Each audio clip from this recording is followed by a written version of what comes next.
नमस्कार दोस्तों, मैं हिंदी सुता पिंकी उपाध्याय आप सभी का हार्दिक स्वागत एवं अभिनंदन करती हूँ अपने यूट्यूब चैनल हिंदी सुता पिंकी उपाध्याय पर। दोस्तों, आज मैं कक्षा 12 की पुस्तक पाठ 10 उमाशंकर जोशी जी द्वारा रचित छोटा मेरा खेत और बगुलों के पंख का वाचन करूंगी। आप सभी लोग बने रहिए हमारे साथ। इस प्रश्न से जितने भी महत्वपूर्ण प्रश्न बनेंगे हम उनको देखते चलेंगे एवं इस पाठ की पूरी समीक्षा करेंगे और महत्वपूर्ण प्रश्नोत्तर को भी देखेंगे। संधि समास, उपसर्ग, प्रत्यय जहां भी स्पष्ट होगा उनको भी देखते चलेंगे।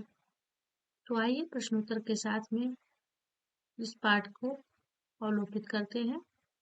सबसे पहले हम उमाशंकर जोशी जी के जीवन परिचय को देखेंगे। वह इस पाठ के लेखक हैं। तो आइए देखते हैं उमाशंकर जोशी जी को।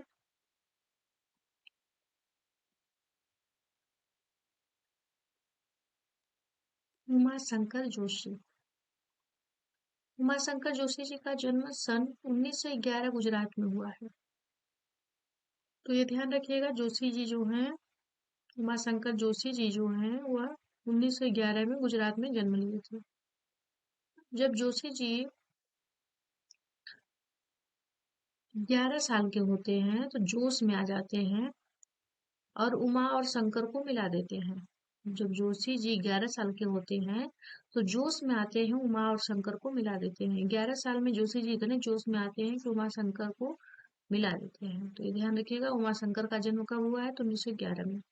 प्रमुख रचनाएं अगर हम देखें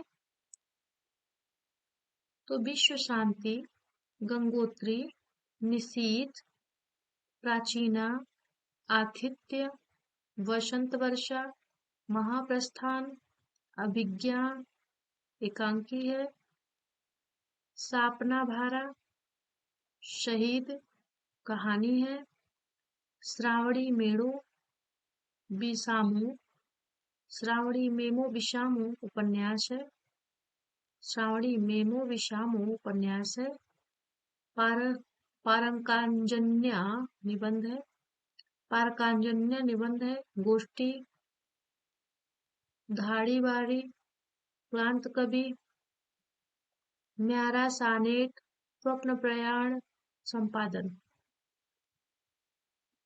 सन 1947 से संस्कृति पत्रिका का संपादन किया। इन्होंने सन 1947 से संस्कृति पत्रिका का संपादन भी किया। जोशी जी जोश में आते हैं तो संस्कृति पत्रिका का संपादन करते हैं। अब कैसे याद रखेंगे?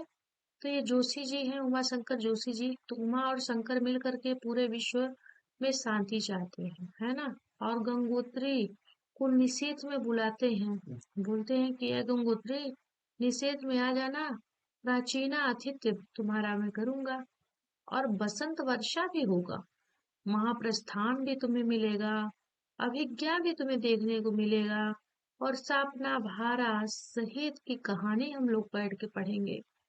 श्रावणी मेड़ू विषामू उपन्यास को भी पढ़ेंगे, पारकांजन या निबंध भी पढ़ेंगे और गोष्ठी करेंगे, उधारी बाड़ी को बात करेंगे, क्लांत कवि की बात करेंगे, महाराज शानेट की बात करेंगे और स्वप्न प्रयाण की बात करेंगे। तंग आ गया हूँ बड़ों की अल्पता से, जी रहा हूँ देख कर छोटों की बड़ाई। बहुत ही प्रसिद्ध पंक्ति है ये, जोशी जी की, उमाशंकर जोशी जी की बहुत प्रसिद्ध पंक्ति है। तंग आ गया हूँ बड़ों की अल्पता से, जी रहा हूँ देख कर छोटों की बड़ाई। 20वीं सदी की गुजराती कविता और साहित्य को नई भंगिमा और नया स्वर देने वाले उमाशंकर जोशी जी का साहित्यिक अवदान पूरे भारतीय साहित्य के लिए भी महत्वपूर्ण है। उनको परंपरा का गहरा ज्ञान था। कालिदास के अभिज्ञान शाकुंतलम और भवभूति के उत्तरामचरितम का उन्होंने गुजराती में अनुवाद किया था। ऐसे अनुवाद गुजराती साहित्य की अभिव्यक्ति क्षमता को बढ़ाने वालिद थे। बतौर कवि उमाशंकर जी ने गुजराती कविता को प्रकृति से जोड़ा, आम जिंदगी के अनुभव से परिचित कराया और नई शैली दी। जीवन के सामान्य प्रसंगों पर सामान्य बोलचाल की भाषा में कविता लिखने वाले भारतीय आधुनिकतावादियों में अन्यतम हैं जोशी जी। कविता के साथ साथ साहित्य की दूसरी विधाओं में भी उनका योगदान बहुमूल्य है। खासकर साहित्य की आलोचना में निबंधकार के रूप में गुजराती साहित्य में बेजोड़ माने जाते हैं। उमाशंकर जोशी उन साहित्यिक व्यक्तियों में हैं जिनका भारत की आजादी की लड़ाई से रिश्ता रहा। आजादी की लड़ाई के दौरान वे जेल भी गए। यहाँ प्रस्तुत कविता छोटा मेरा खेत खेती के रूप में कवि कर्म के हर चरण को बांधने की कोशिश के रूप में गढ़ी जा सकती है। कागज का पन्ना जिस पर रचना शब्दबद्ध होती है, कवि को एक चौकोर खेत की तरह लगता है। इस खेत में किसी अंधड़ आशय भावनात्मक आंधी से होगा के प्रभाव से किसी एक क्षण एक बीज बोया जाता है। यह बीज रचना विचार और अभिव्यक्ति का हो सकता है। यह मूल रूप कल्पना का सहारा लेकर विकसित होता है और इस प्रक्रिया में स्वयं विगलित हो जाता है। उससे शब्दों के अंकुर निकलते हैं और अंततः कृति का एक पूर्ण स्वरूप ग्रहण करती है, जो कृषि कर्म के लिहाज से पुष्पित पल्लवित होने की स्थिति है। साहित्यिक कृति से जो अलौकिक रसधारा फूटती है, वह क्षण में होने वाली रोपाई का ही परिणाम है, पर यह रसधारा अनंत काल तक चलने वाली कटाई उत्तम साहित्य कालजयी होता है और असंख्य पाठकों द्वारा असंख्य बार पढ़ा जाता है। ये भी से भी काम नहीं होती। खेत में पैदा होने वाला अन्न कुछ समय के बाद समाप्त हो जाता है, किंतु साहित्य का रस कभी चुकता नहीं। बगुलों के पंख देखते हैं। तो इसमें इन्होंने क्या स्पष्टीकरण किया है? बगुलों के पंख। कविता एक सुंदर दृश्य की कविता है। सौंदर्य का अपेक्षित प्रभाव उत्पन्न करने के लिए कवियों ने कई युक्तियां अपनाई हैं, जिनमें से सबसे प्रचलित युक्ति है सौंदर्य के ब्यौरे के चित्रात्मक वर्णन के साथ अपने मन पर पड़ने वाले उसके प्रभाव का वर्णन। वस्तुगत और आत्मगत के संयोग की यह युक्ति पाठक को उस मूल सौंदर्य से काफी निकट ले जाती है। जोशी जी की इस कविता में ऐसा ही है। कवि काले बादलों से भरे आकाश में पंक्ति बनाकर उड़ते सफेद बगुलों को देखता है। वे कजरारे बादलों के ऊपर तैरती सांझ की श्वेत काया के समान प्रतीत होते हैं। यह दृश्य इतना नयनाभिराम है कि कवि और सब कुछ भूलकर उसी में अटका सा रह जाता है। वह इस माया से अपने को बचाने की गुहार लगाता है। क्या यह सौंदर्य से बांधने और बिधने की चरम स्थिति को व्यक्त करने का एक तरीका है? प्रस्तुत दोनों कविताओं का गुजराती से हिंदी रूपांतरण रघुवीर चौधरी और भोला भाई पटेल ने किया। तो ये ध्यान रखिएगा, इसका गुजराती से हिंदी रूपांतरण किसने किया? तो रूपांतरण जो है रघुवीर चौधरी और भोला भाई पटेल ने किया।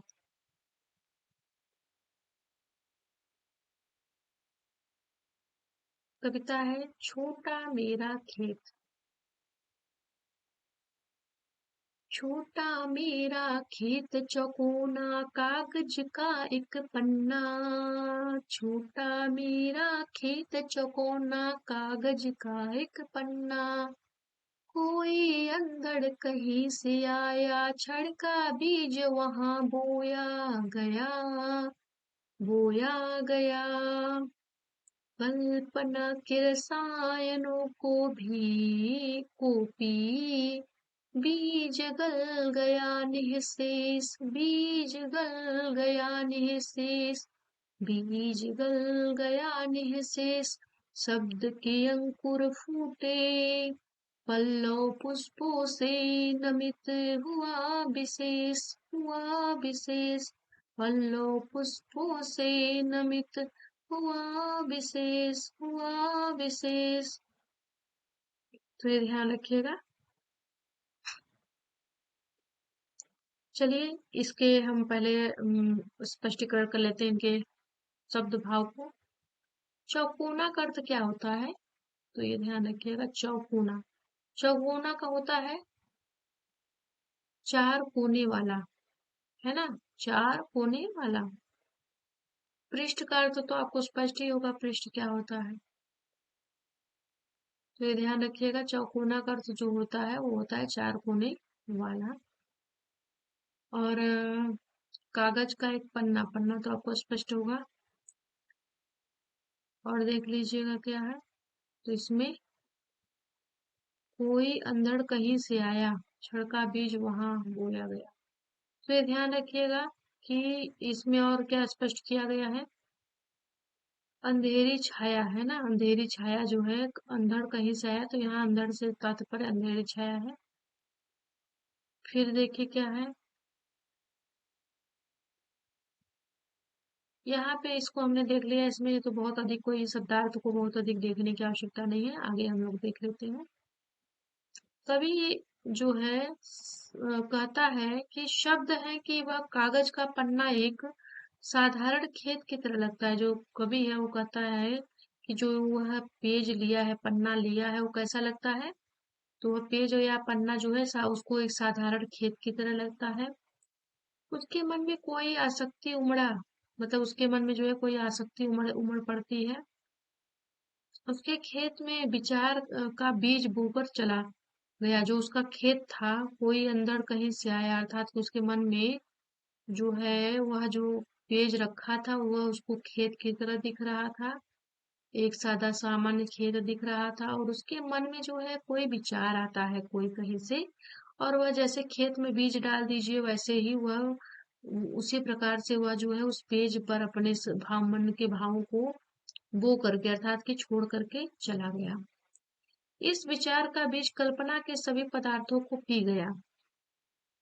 कल्पना के रसायनों को पी, बीज गल गया निशेष, बीज गल गया निशेष। तो यहाँ ध्यान रखिएगा, जो जो कल्पना है, कल्पना तात्पर्य कि वो जो कवि है वह पेज लेकर बैठा है, वह पेज खेती के समान उससे तुलना करता है कि वह पेज कैसा है, तो खेती के समान, जिसमें जैसे बीज लगा के आप चले जाइए वैसे ही वह जो है कभी भी अपने मस्तिष्क से कल्पना से जो है उस खेती को अपने जो गीत है या पद है उसको लिख रहा है। तो इस विचार का बीज कल्पना के सभी पदार्थों को पी गया, और इस पदार्थों से जो है कवि का अहम निकल गया, है ना। आगे देखिएगा, जब कवि का अहम हो गया, तो जब कवि का जो है अहम जो आ जाता है उसके अंदर, मतलब निकल जाता है, उससे सर्वजन हिताय रचना का उदय हुआ, और उसका जो अहम था वह निकल जाता है उसके मस्तिष्क से। तो उसके अंदर में कैसी रचना का हित होता है, सर्वजन हिताय रचना का उदय हुआ, और शब्दों के अंकुर जो है वो फूटने लगे। सब शब्दों के जो है अंकुर, शब्द के अंकुर फूटे, पल्लव पुष्पों से नमित हुआ विशेष, नमित हुआ विशेष। तो कहते हैं कि शब्दों के अंकुर फूटने लगे, फिर जिस रचना ने एक संपूर्ण रूप लिया, इसी तरह फिर वह जो रचना है उसने संपूर्ण रूप लिया, और इसी तरह खेती में भी बीज विकसित संयंत्र का रूप धारण कर लेता है, और पत्तों और फूलों से ढककर झुक जाता है। यहाँ पे विशेष में देखें तो कवि कहता है कि कवि कहता है कल्पना के माध्यम से रचना कर्म को व्यक्त किया गया है। आगे देखिए, तो इसमें जो है रूपक अलंकार, रूप अलंकार है, कवि ने खेती और कविता की तुलना सूक्ष्म से सूक्ष्म रूप से की है। पल्लव पुष्प गल गया है में अनुप्रास अगर देखें तो कौन सा अनुप्रास, कौन सा अलंकार है पल्लव पुष्प में, तो पल्लव पुष्प है ना, पल्लव और पुष्प, प प की वर्णों की आवृत्ति हो रही थी, यहाँ अनुप्रास अलंकार हो जाएगा। ये ध्यान रखिएगा। बोली लगाने में सुंदर अभिव्यक्ति हुई है, बिंब का सुंदर उदाहरण मिलता है, सांकेतिकता का समावेश मिलता है। आगे देख लेते हैं।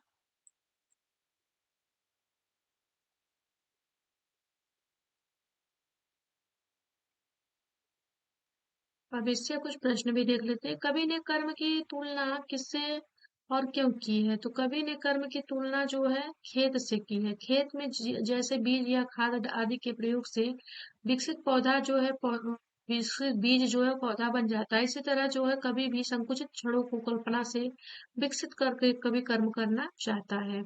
दूसरा प्रश्न देखिएगा, कविता की रचना प्रक्रिया समझाइए। तो बिल्कुल कविता की जो रचना प्रक्रिया है वह सफलता बढ़ने की तरफ की बात करता है कि सबसे पहले कवि के मन में यह आग्रह उमड़ता है कि वह फिर भाव छोड़ो विशेष में रूप ग्रहण करता है और कल्पना को एक नई दिशा देकर के आगे बढ़ने का प्रयास करता है। खेत अगर कागज है तो बीज छह का विचार, फिर पल्लव पुष्प क्या है?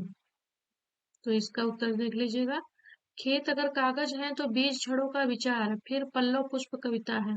यह भावरूपी कविता, जो भावरूपी कविता है वह पुष्पों से लदकर झुकी जाती है। भावरूपी जो कविता है वह पुष्पों से लदकर झुकी जाती है।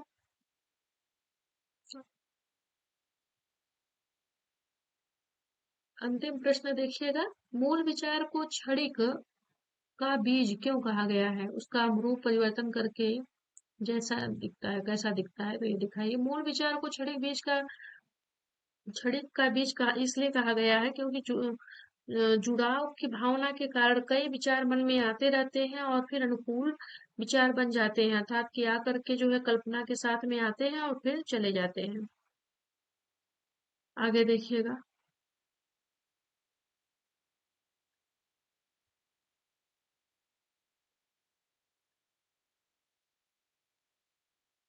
झूमने लगे फल रस अलौकिक, अमृत धाराएं फूटती रूपाए छड़की, घटाए अनंतता की लूटते रहने से जरा भी नहीं कम होती, जरा भी नहीं कम होती।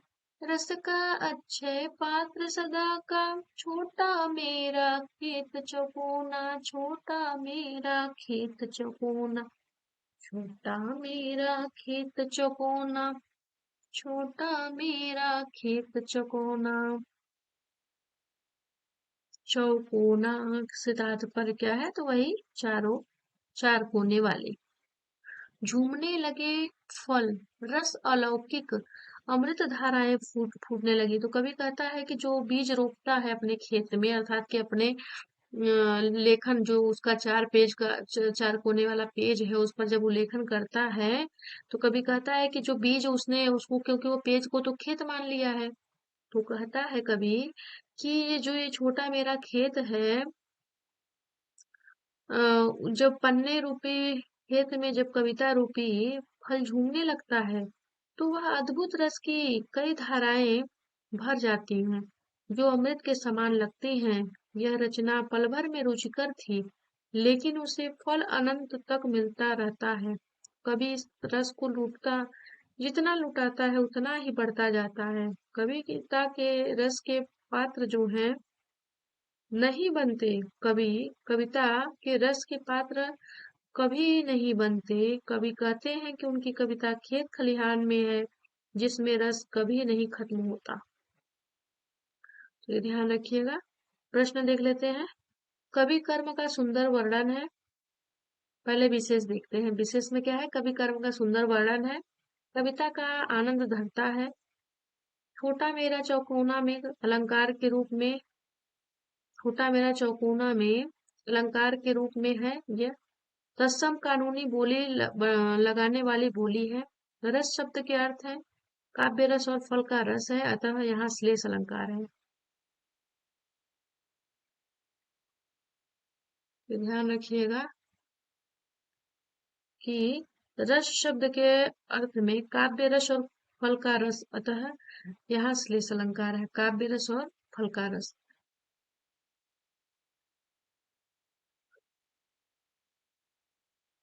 देखिए यहाँ रस का है ना, रस का अक्षय पात्र सदा,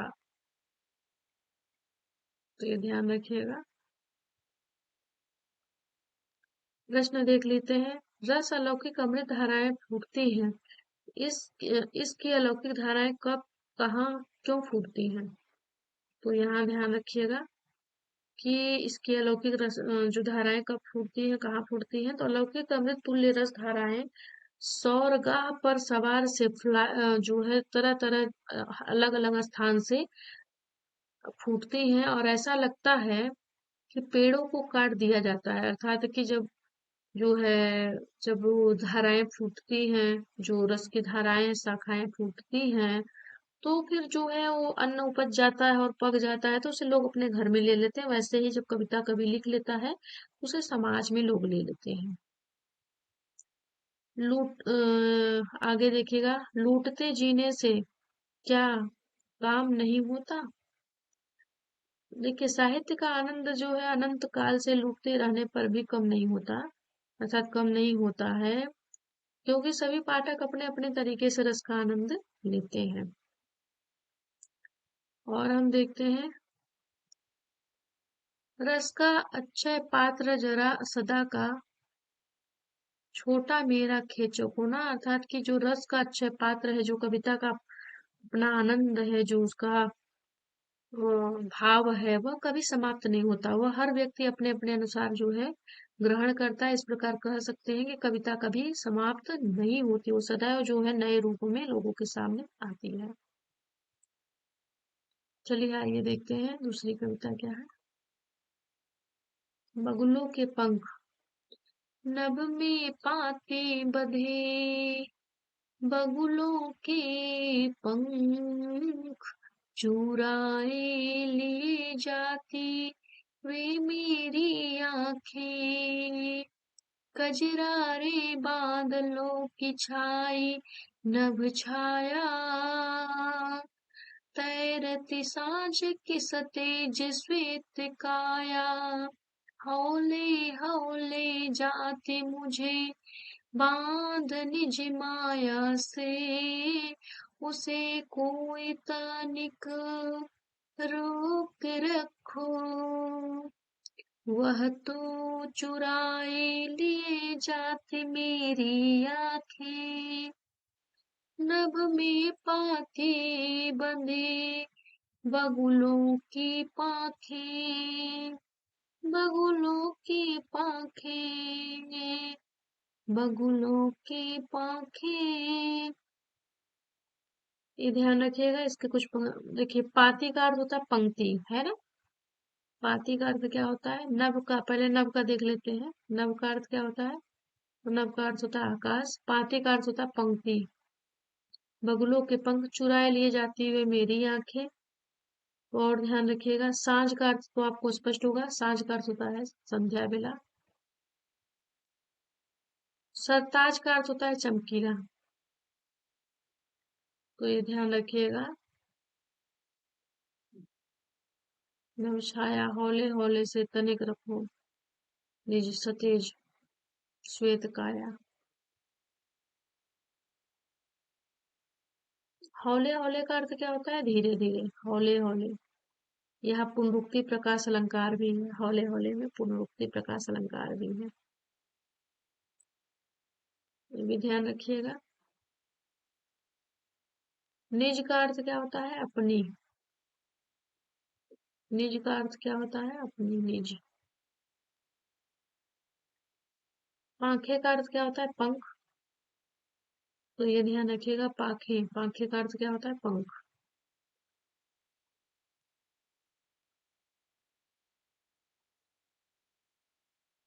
कवि जो है आकाश में छाए काले काले बादलों में दौड़ते हुए उड़ते हुए बगुलों के सुंदर सुंदर झलक देखता है, और कहता क्या है कि मैं आकाश में स्थित बगुलों को उड़ते हुए देखता रहता हूँ।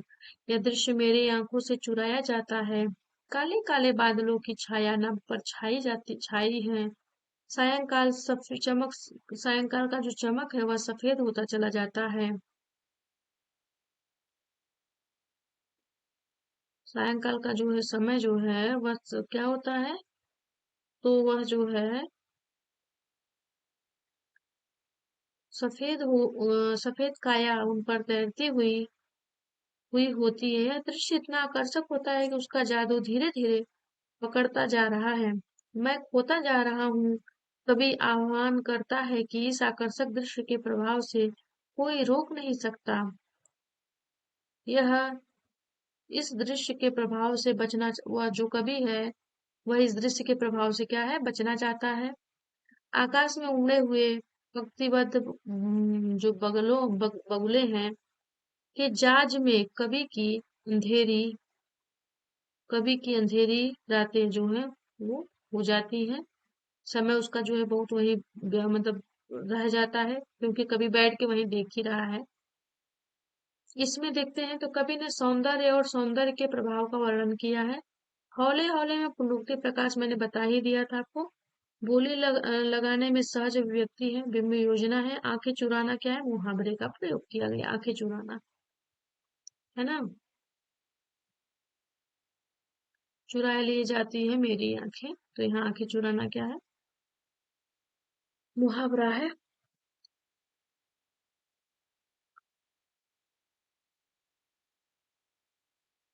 प्रश्न की दृष्टि से देखें तो कवि किस दृश्य पर मुग्ध है, तो ये ध्यान रखिएगा। कवि जो है बगुलों का दृश्य जब देखता है, आकाश में सफेद बगुले पंक्ति बनाकर उड़ रहे हैं, उस दृश्य को देख करके, श्वेत बगलों की कतारों को देख करके, और जो सांझ की श्वेत काया की तरह चमक दिखाई देने वाली, उसको देख करके वह मंत्रमुग्ध हो जाता है।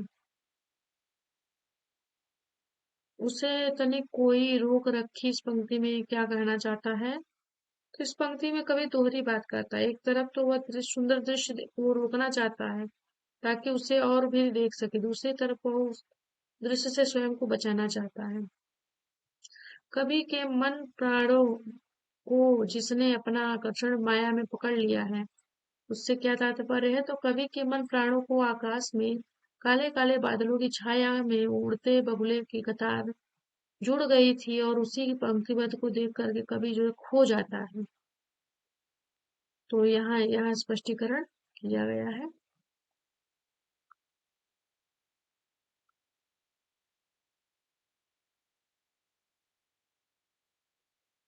आइए देखते हैं, प्रश्नोत्तर की तरफ चलते हैं। कविता के साथ छोटे चौकीने खेत का कागज का पन्ना कहने में क्या अर्थ निहित है, तो मैंने स्पष्ट ही कर दिया। रचना के संदर्भ में तो इसको ध्यान रखिएगा, जो कागज है इसको पहले देख लेते हैं। पहले छोटे चौकीने खेत को कागज का पन्ना कहने में क्या अर्थ निहित है, तो जो छोटे चौकीने खेत है उसको कागज का पन्ना कहने में अर्थ यह निहित है कि कवि कर्म को बीज रोपने की तरह मानता है। उसके माध्यम से कवि यह बताना चाहता है कि कविता करना कितना सरल, मतलब सरल कार्य लोग समझते हैं, लेकिन ये सरल कार्य नहीं है। जिस प्रकार खेत में बीज को रोपा जाता है, फसल काटने तक की मेहनत होती है, उसी प्रकार से जब कविता रचने के लिए कई प्रकार से चिंतन करता है, कई प्रकार के भाव में खोता है, तब जाकर के कोई कविता रची जाती है। दूसरा प्रश्न है, अंधड़ और बीज से क्या तात्पर्य है, तो कवि धर्म के संदर्भ में अंधड़ का अर्थ है भावना की प्रेरणा, और बीज का अर्थ है विचार व अभिव्यक्ति। तो अंधड़ का क्या अर्थ है, भावना की प्रेरणा। भावना की प्रेरणा से कवि के मन में विचार का उदय होता है और रचना प्रकट होता है, ये ध्यान रखिएगा। अगला देखिएगा, रस का अच्छे पात्र से कवि ने रचना कर्म की किन विशेषताओं की ओर इंगित किया है, तो अच्छ का अर्थ है नष्ट न होने वाला। कविता का रस यही होता है, रस का अच्छ पात्र कभी भी खाली नहीं होता। वह भिन्न भिन्न स्थानों पर भिन्न भिन्न स्थान के रूप में सदैव उपस्थित रहता है, उतना ही भरता है जितना व्यक्ति को चाहिए, अर्थात कि जो जिस दृष्टि से कविता पढ़ता है उसी दृष्टि से उसको कविता का आस्वादन मिलता है। और देखिएगा, शब्द के अंकुर फूटे पल्लव पुष्पों से नमित हुआ विशेष, तो इससे क्या तात्पर्य है, तो ये ध्यान रखिए। कवि कहना चाहता है कि जब वह छोटे आकार के कागज के पन्ने पर विचार और व्यक्ति का बीज बोता है, तो वह कल्पना की वृद्धि करता है, उनमें शब्द रूपी अंकुर फूटते हैं, फिर उसमें से मतलब विशेष रूप का पुष्प जो है वो पुष्पित होता है, फल पल्लवित होता है। रोपाई छड़ की कटाई अनंतता की, लुटते रहने से जरा भी नहीं कम होती। कभी कहता है कभी कर्म में ही क्षण भर की होती है। अर्थात तो क्षणों विशेष में बोया जाता है, जो जो क्षणों विशेष में बोया जाता है वह अनंत काल तक लोगों को आनंद देता है। अर्थात कि उसमें इतनी गहनता, इतने भाव होते हैं कि वो लोगों को हमेशा मोहित करते रहते हैं। कविता के आसपास देख लेते हैं। शब्दों के माध्यम से जब कवि दृश्यों, चित्रों, ध्वनि, योजना अथवा रूप, रस, गंध को हमारे ऐन्द्रिक अनुभवों में साकार कर देता है तो बिंब का निर्माण होता है। इस आधार पर प्रस्तुत कविता से बिंब की खोज करें। तो ये ध्यान रखिएगा।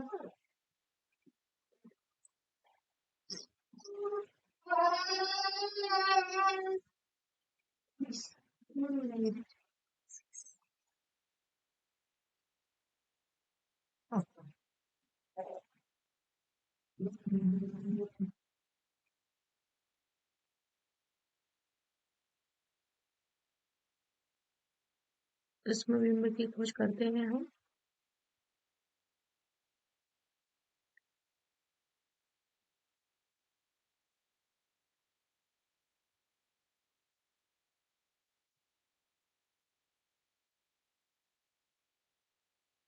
इसमें बिंब क्या क्या लिया है कवि ने, तो इसमें खेत का रूप लिया है उन्होंने बिंब के रूप में, और भी चीजों को बिंब के रूप में साकार किया है। और देखिएगा, जहाँ उपमेय में उपमान का आरोप हो, रूपक कहलाता है। इस कविता में रूपक का चुनाव करें। तो यहाँ रूपक का चुनाव है ना, बिल्कुल है। जैसे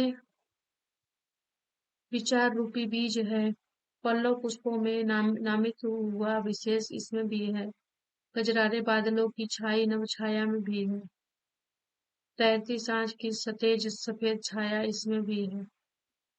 तो इन सब में क्या है, इन सब में रूपक है। यह इस प्रकार जो है, कला की बात की दृष्टि से देखें तो बगुलों के पंख कविता को पढ़ने पर आपके मन में कैसे चित्र उभरते हैं, उनकी किसी भी अन्य कला माध्यम में अभिव्यक्ति करें। तो इसको आप लोगों ने देख लिया। इस प्रकार जो है यह पाठ हमारा पूर्ण हुआ। इससे जितने भी महत्वपूर्ण प्रश्न बने हमने आपको सब स्पष्ट कर दिया। अब अगले पाठ में हम आपसे पुनः मिलेंगे नए प्रश्न के साथ में, नए विषय वस्तु के साथ में। धन्यवाद, नमस्कार दोस्तों।